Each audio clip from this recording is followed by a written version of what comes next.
Bienvenue à tous. Dans cet atelier, nous allons vous montrer comment réaliser une galerie de photos. Comme vous pouvez le voir, là je suis en train de défiler sur mes photos et lorsque je clique, mon image là change. Voilà, on défile de manière sympathique. Donc cet atelier va vous apprendre pas à pas. Nous allons partir de rien jusqu'à réaliser une telle galerie. Vous pouvez l'utiliser dans vos sites pour peut-être les photos, les choix de photos, de voitures, des appartements, etc. Donc son emploi est beaucoup plus élargi. Cet atelier va vous apprendre les interactions, les animations, comment est-ce que vous allez faire pour dérouler les éléments, comment est-ce que vous allez faire pour gérer les clics, tout ce qui est dans tout ce que vous voyez au niveau du rendu, c'est ce que nous allons vous apprendre. Pour ce qui est technologie, nous allons utiliser le langage HTML, CSS, mais également JavaScript et jQuery. Cet atelier va beaucoup vous apprendre sur ce qui est galerie photo, interface graphique, mais également les interactions ainsi que les animations.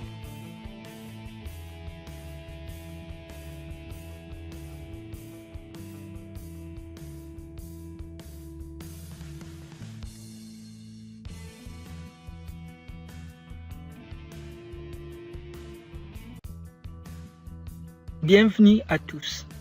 Dans cette première partie, nous allons nous intéresser à la partie graphique. Au niveau de l'arborescence, nous avons créé un dossier IMG qui contient toutes les images.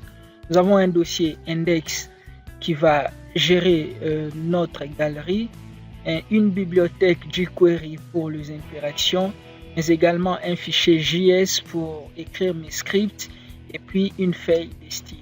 Alors, j'ouvre directement mon fichier index. À l'intérieur, nous avons justement une structure de base d'une page HTML. Là, nous avons un doctype, la racine HTML, l'entête id, mais également le corps body. Au niveau du rendu visuel, il n'y a encore rien. On commence déjà à écrire notre page.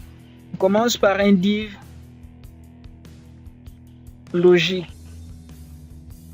Nous la fermons immédiatement.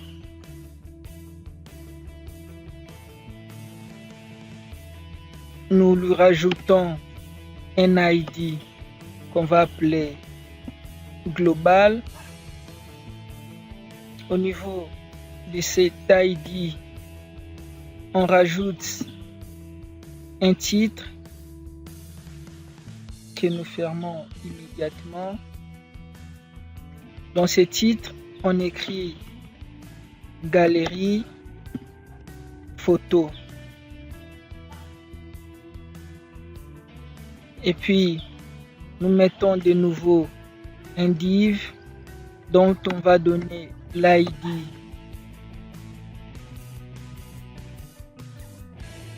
Affichage. Nous fermons les div affichage. À l'intérieur du div affichage, on met IMG.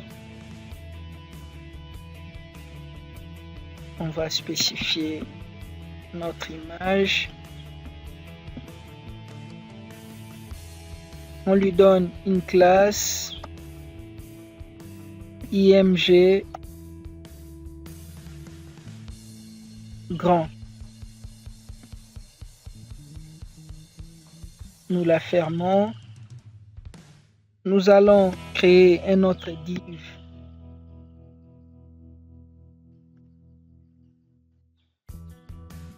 Ce div, on lui donne l'ID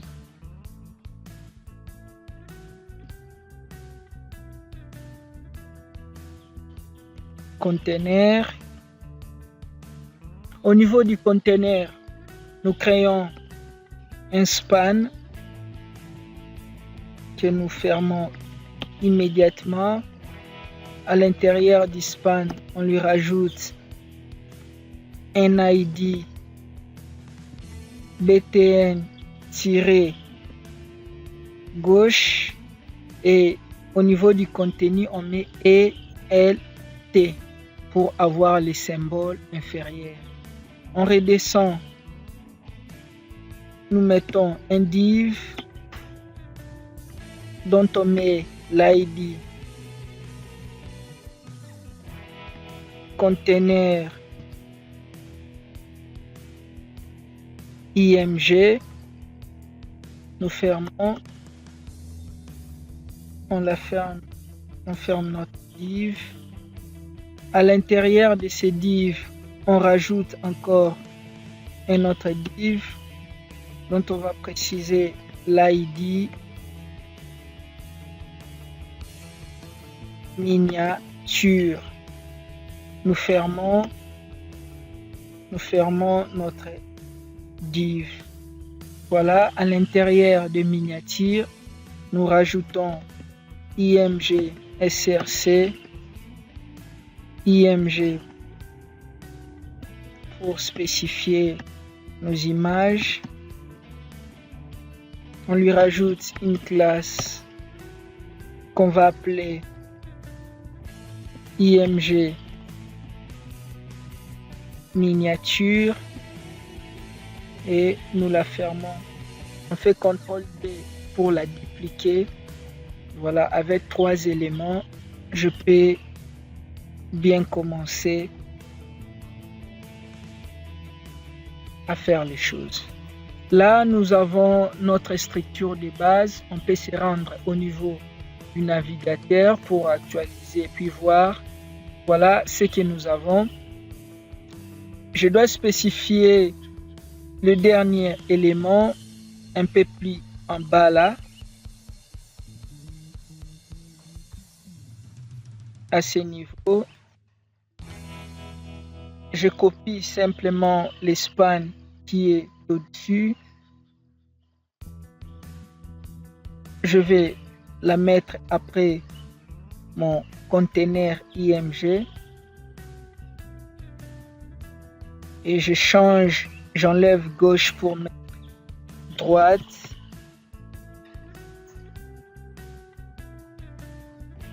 Et j'enlève le L pour mettre G. Là, j'enregistre. Je peux maintenant actualiser. Voilà, mon symbole supérieur apparaît. Là, nous venons de finir avec la partie HTML. Maintenant, nous allons passer au niveau du CSS. Je vais au niveau de mon répertoire. J'ouvre style. Je commence immédiatement par la partie globale. Dièse global. Déjà, la première des choses que je dois lui donner, c'est la bordure. Solide, 1 pixel, des couleurs 2. Voilà, je réduis sa taille. Je le mets à 60%.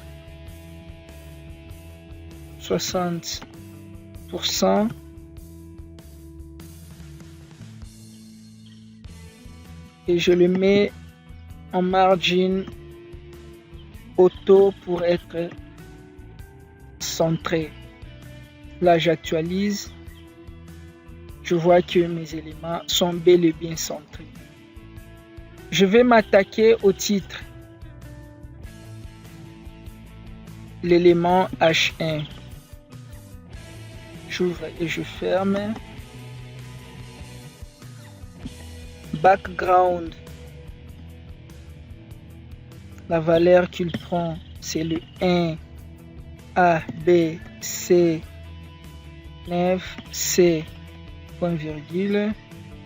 Texte, align, center. Color, white. Margin, top, 0 pixels. J'enregistre, je peux actualiser. Voilà ce que cela donne.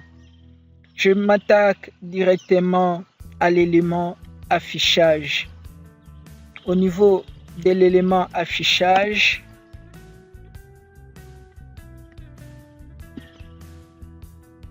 je vais en premier mettre une bordure temporaire pour me faciliter le travail. Border,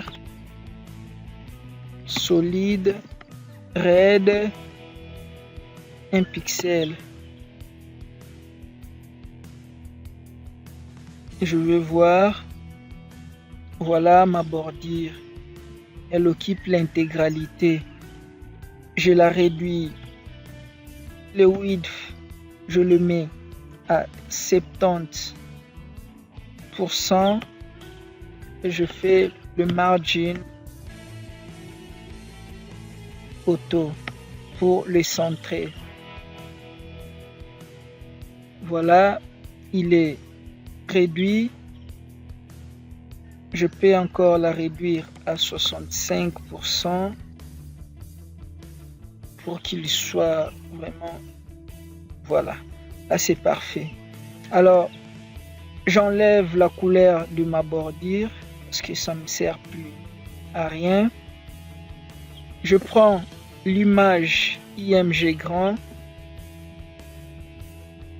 pour définir la taille fixe de mon image.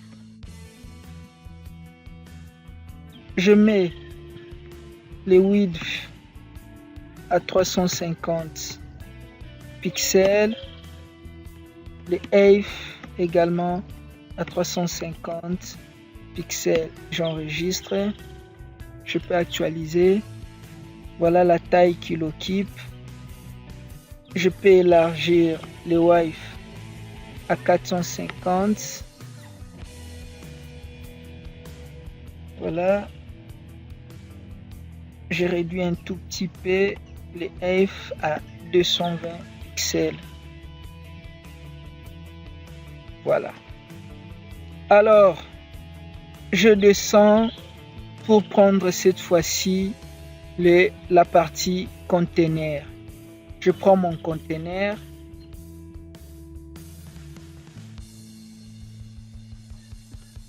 Mon conteneur, comme nous venons de le faire, je lui mets également une bordure solide, raide, 1 pixel.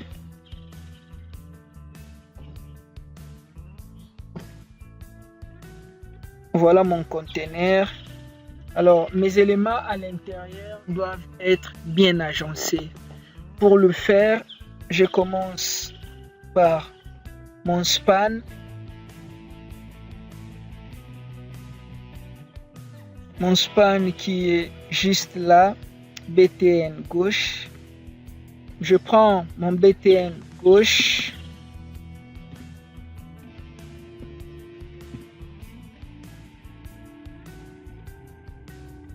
Je commence par changer sa nature. Display inline block.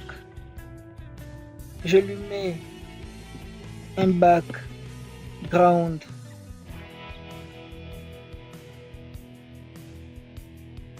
de couleur verte, green. Je lui mets un padding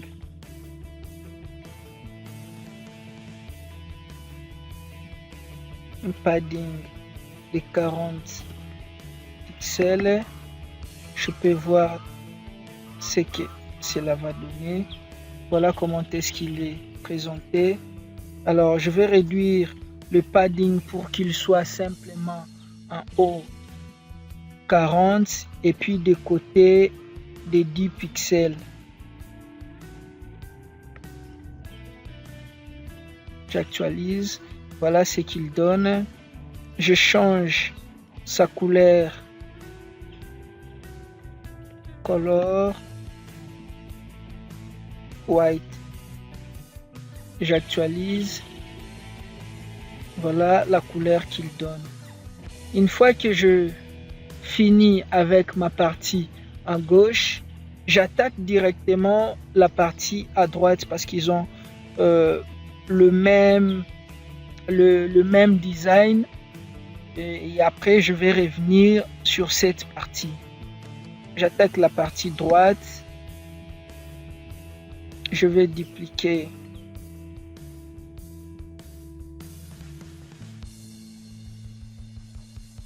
droite.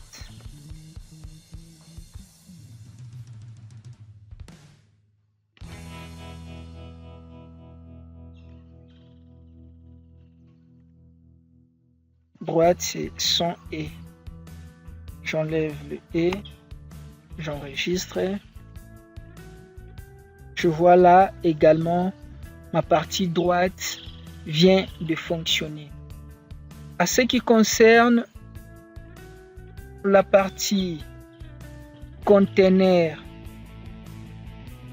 cette partie ici, nous allons le voir dans la vidéo qui va suivre parce qu'il est très important. Il faut savoir comment on le fait.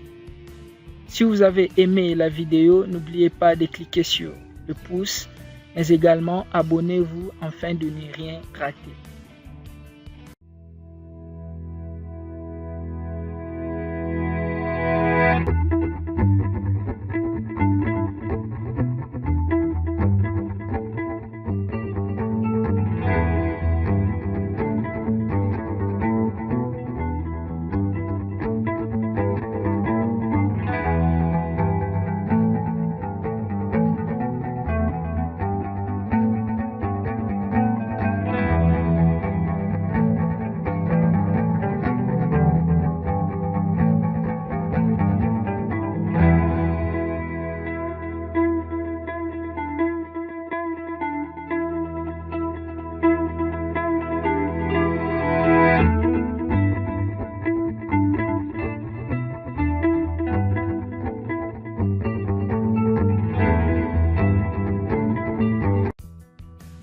Bienvenue à tous.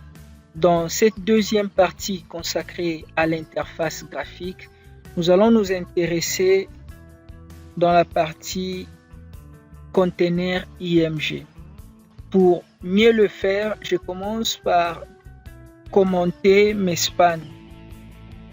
Voilà.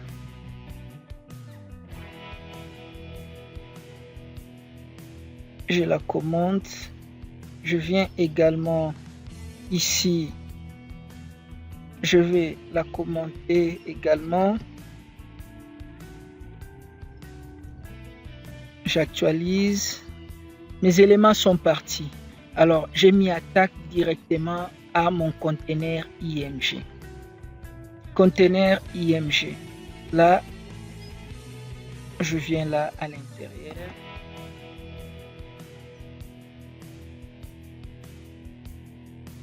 Le container IMG, j'ouvre et je ferme. Ici, qu'est-ce que nous allons faire? C'est de définir déjà de dimensions précises. Du point de vue height, nous allons lui donner 150 pixels. On lui donne 152 pixels. C'est beaucoup plus mieux. Je lui donne une bordure.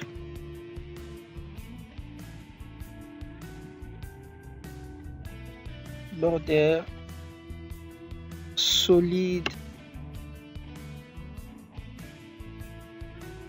1 pixel et des couleurs de 2.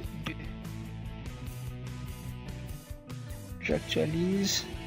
Voilà un peu la taille de mon conteneur. Alors, je descends un peu plus bas. Je prends miniature qui est le conteneur qui contient les images. Lui également, miniature.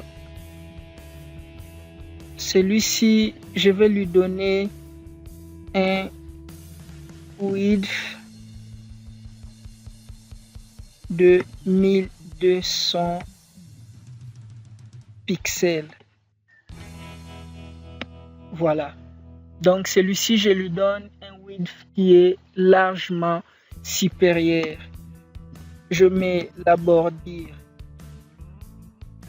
solide, 1 pixel et puis green.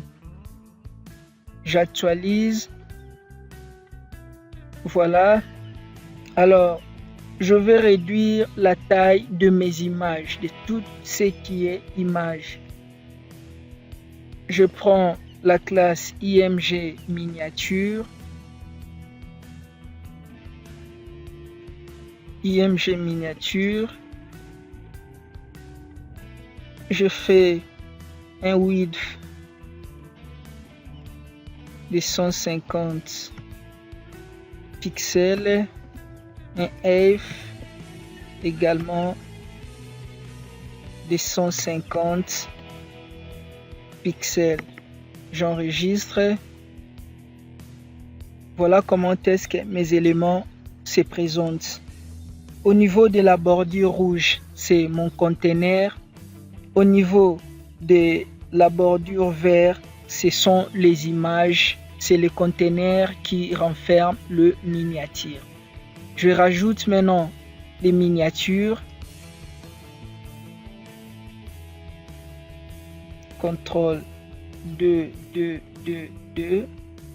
Je change simplement les indices.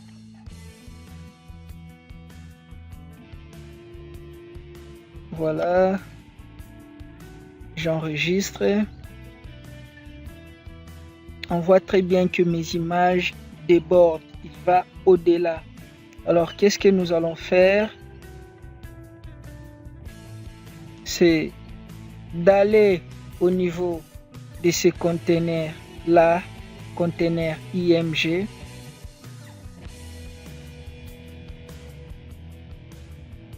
Conteneur IMG, on fait overflow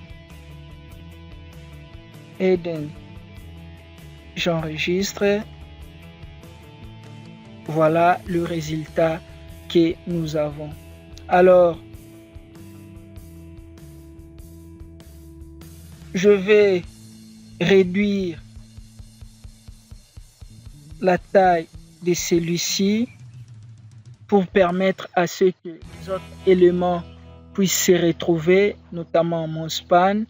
Je fais conteneur IMG, je change sa nature, je le mets à inline block et je mets un width de 70%. J'enregistre, je vais actualiser. Voilà, il occupe maintenant l'espace beaucoup plus réduit. Alors là, je décommande mes éléments, les spans. Je décommande mes éléments.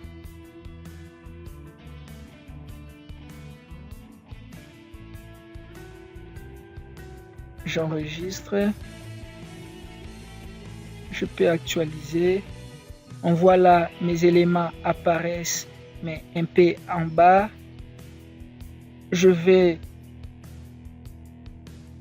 rajouter vertical align top. J'enregistre. Je vais également sur BTN droite. Je rajoute vertical align top. J'enregistre. J'actualise. Voilà, il est bel et bien positionné. Alors, je vais maintenant élargir la taille de celui-ci. Là, il doit maintenant occuper les 90%. On voit qu'il est maintenant très bien positionné. Je vais simplement ajuster celui-ci, les images, Le BTN,